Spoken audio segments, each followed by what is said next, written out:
অন্যদিকে কিছু কিছু স্টুডেন্ট পুলিশ সরকারি শিক্ষার্থীদেরকে চোখের সামনে পাখির মতো গুলি করে মারছে পুলিশ।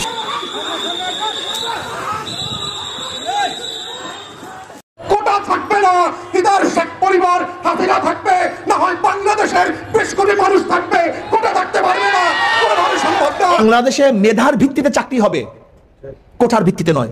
এই কোঠার পক্ষে আওয়ামী লীগ কেন? এটা হলো তার পেটুয়া বাণী পাহারা পাড়ার জন্য। হাসিনার সরকারকে নতুন নির্বাচনের জন্য আন্তর্জাতিক চাপ পদত্যাগের সময় জানালো জাতিসংঘ। কোথায় কোথায় হইতেছে, কোন কোন বাচ্চারা নিখোঁজ হইতেছে, মাদ্রাসার বাচ্চারা বেশি নিখোঁজ হইতেছে, এই পুরা বিষয়টা বুঝতে হইলে আমাদের অনেক পিছন থেকে শুরু করতে হবে। সেই জন্য প্রথমে চলেন একটা সাম্প্রতিক খবর দেখে নিই, পরে এটা নিয়ে একটু বিস্তারিত কথা বলতে চেষ্টা করব। তবে বিষয়টা বাংলাদেশের রাজনীতির জন্য এতই জরুরি যে এক ভিডিওতে কভার করা মুশকিল, পরে এটা নিয়ে আরো কথা বলতে হবে। আজকে কেবল কিছু দরকারি ইশারা এবং এর অন্তরালের গোমরটা ধরতে চেষ্টা করব। তো খবরটা বাংলাদেশের জঙ্গি নাটকের মূল মিডিয়া কারিগর হাঙ্গেরে ওই পরিমণির আলো, ও তো খুব প্রথম আলো, ওইটা থেকে পড়ি। হ্যাঁ, এখানে কওয়া হচ্ছে কক্সবাজার সদর উপজেলার চৌফলদন্ডি উপজেলায় যৌথ অভিযান চালিয়ে নিষিদ্ধ ঘোষিত জঙ্গি সংগঠন আনসার আল ইসলামের 3 সক্রিয় সদস্যকে গ্রেপ্তার করেছে র্যাব। এ সময় উগ্রবাদী 10টি বই, 29টা প্রচারপত্র, বিস্ফোরক তৈরির ম্যানুয়াল, একটা ডায়েরি, 2টা মাদ্রাসার পরিচয়পত্র, 2টা জাতীয় পরিচয়পত্র, 2টা মুঠোফোন, 4590 টাকা জব্দ করা হয়েছে। গ্রেপ্তারকৃত 3 জন হইল জামালপুরের ইসলামপুর উপজেলার জাকারিয়া মণ্ডল, ভোলার বোরহানুদ্দিন উপজেলার নিয়ামতুল্লাহ এবং ফেনীর সোনাগাজী উপজেলার মোহাম্মদ ওজাহের। এবং এই অভিযানকে পরিচালনা করে র্যাব 15 এবং র্যাব 7।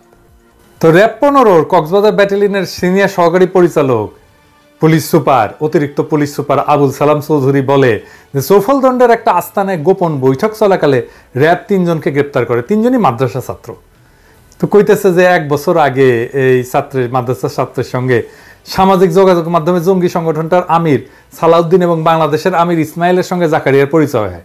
পরবর্তী সময়ে সংগঠনে যোগদান করে জাকারিয়া এবং দাওয়াতি কার্যক্রম পরিচালনার দায়িত্ব পান। এবং সে আনসার আল ইসলামের আল শাহাদাত গ্রুপের ময়মনসিংহ এবং জামালপুর অঞ্চলের দাওয়াতি শাখার দায়িত্বপ্রাপ্ত কর্মকর্তা।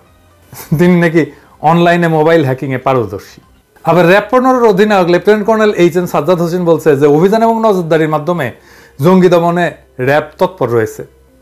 পাহাড়ে বিচ্ছিন্নতাবাদী সংগঠন কেএনএফ এর সঙ্গে একত্রিত হইয়া পাহাড়ে প্রশিক্ষণ গ্রহণের মাধ্যমে দেশবিরোধী ষড়যন্ত্রে লিপ্ত জঙ্গি সংগঠন জামাতুল আনসার ফিল হিন্দাল, শারকিয়ার আমির এবং শীর্ষস্থানীয় নেতা সহ শতাধিক জঙ্গিকে গ্রেপ্তার করছে র্যাব।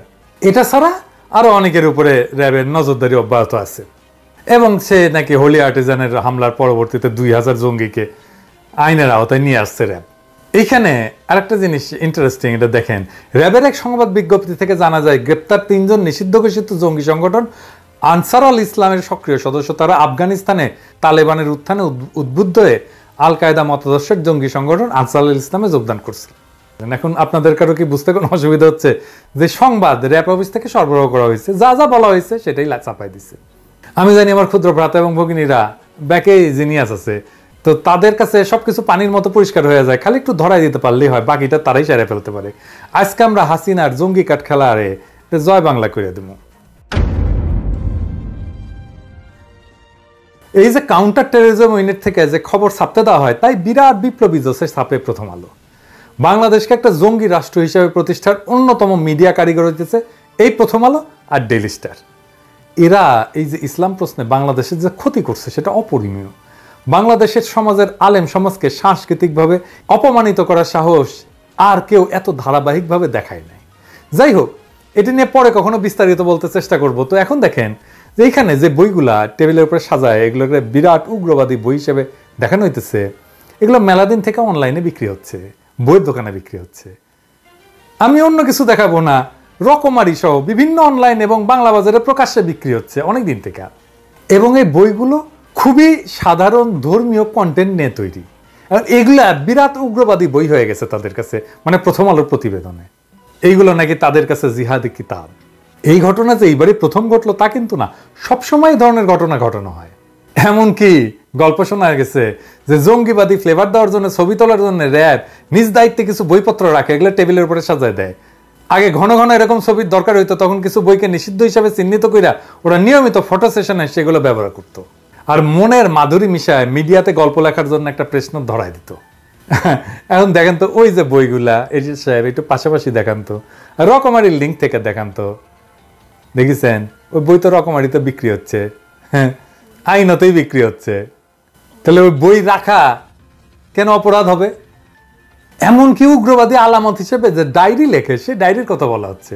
এই দেখেন, এই যে মুজাহিদ শুভ নামে এক লেখকের বইয়ের নাম বেবিজ ডায়েরি, শৈশবের স্মৃতিকথামূলক বই, এগুলোই নাকি ব্যাপক উগ্রবাদী বই, জঙ্গিবাদী বই ওদের কাছে। কোন বইকে উগ্রবাদী এবং জঙ্গিবাদী বলার অধিকার রাষ্ট্রের আছে কিনা সে তর্ক আমি এখন বাদ রাখতেছি, কিন্তু এগুলা এমন মূর্খ, দেখা যাবে যে এই যে বেহেস্তি জেওর আছে না, যে ফাজাইলে আমল আছে না, বা কাসাসুল আম্বিয়া আছে না, এইরকম বইগুলোকে এরা জঙ্গিবাদী বই বলে চিহ্নিত করতে দ্বিধা করে না। আসলে ওরা জানেই না কোন বইতে কি আছে, ওরা ইসলামী যা কিছু সবকিছুকে জঙ্গিবাদী প্রগতি বিরোধী মনে করে। ফলে এরা দোয়া দরুদের বই নাকি সাহাবীদের জীবনী নাকি ফিকাহ শাস্ত্র এই সমস্ত দেখার ওদের টাইম নাই। ইসলামের গন্ধ থাকলে এই জঙ্গি। কি সহজ হিসাব, তাই না? তোদের এই জঙ্গি কার্ড তো হাসিনা দিয়ে হামদাই দিব আজকে। বাংলাদেশের মানুষ জানে যে বাংলাদেশে জঙ্গি সংগঠন আছে। জঙ্গি মানে ওরা যেই সেন্সে জঙ্গি ব্যবহার করে সেই সেন্সে তো আওয়ামী লীগ ছাড়া আর কোনো জঙ্গি সংগঠনকে বাংলাদেশের মানুষ চিনে না।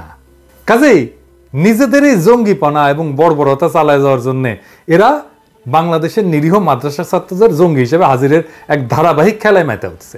অনেকদিন থেকে এই নাটক চলতেছে। এতদিন সন্ত্রাসের বিরুদ্ধে অনন্ত যুদ্ধের নামে ওয়ার অন টেররের বরকন্দাজি করে ইসলাম ঘৃণাকে সাংস্কৃতিকভাবে, রাজনৈতিকভাবে এমনকি রাষ্ট্রীয়ভাবে মদত দেওয়া হয়েছে। এতে কইরা একই সাথে আমেরিকা এবং ভারতের মন জোগায় চলা সহজ হয়েছে।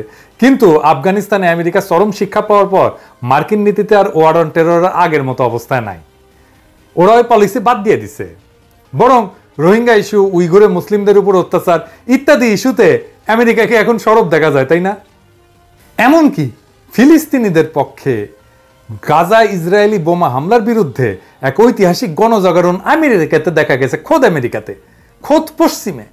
ফলে আমেরিকার দিক থেকে ওয়ার অন টেররের রাজনীতির ইতি ঘটছে আফগানিস্তানের তালেবান ক্ষমতা আসার পর থেকে। আমেরিকা যা আশা করছিল তা কিন্তু পারে নাই। বাংলাদেশও কথায় কথায় জঙ্গি আটক, গ্রেপ্তার এবং দমনের নামে এমন আতঙ্ক তৈরি করা হয়েছিল যে সাধারণ মুসল্লিরা আতঙ্কে থাকতো। ইসলামী বিধান পালন করা মানে ইবাদতের বিষয়টাও এরা জঙ্গিবাদী তৎপরতা বলে মনে করত। তবে আমেরিকার বিদেশ নীতিতে ইসলাম প্রশ্নে পরিবর্তন আসার পরে এই অবস্থার উন্নতি হয়েছিল। কিন্তু এনজিওগুলা যারা এগুলো নিয়ে কাজ করত, ইসলাম ঘৃণা ছড়াইতো, এ বিষয়ে ফান্ড পাওয়া কমে যায়। তার ফলে সাংস্কৃতিক ঘৃণার চাষাবাদও কমে আসছিল গত কয়েক বছর যাবত। এমনকি আইন শৃঙ্খলা বাহিনীর পক্ষ থেকে ঘোষণা দিয়ে বলা হয় বাংলাদেশে জঙ্গিবাদের কোনো ঝুঁকি নাই, পৃথিবীর নিরাপদ দেশ হইল বাংলাদেশ।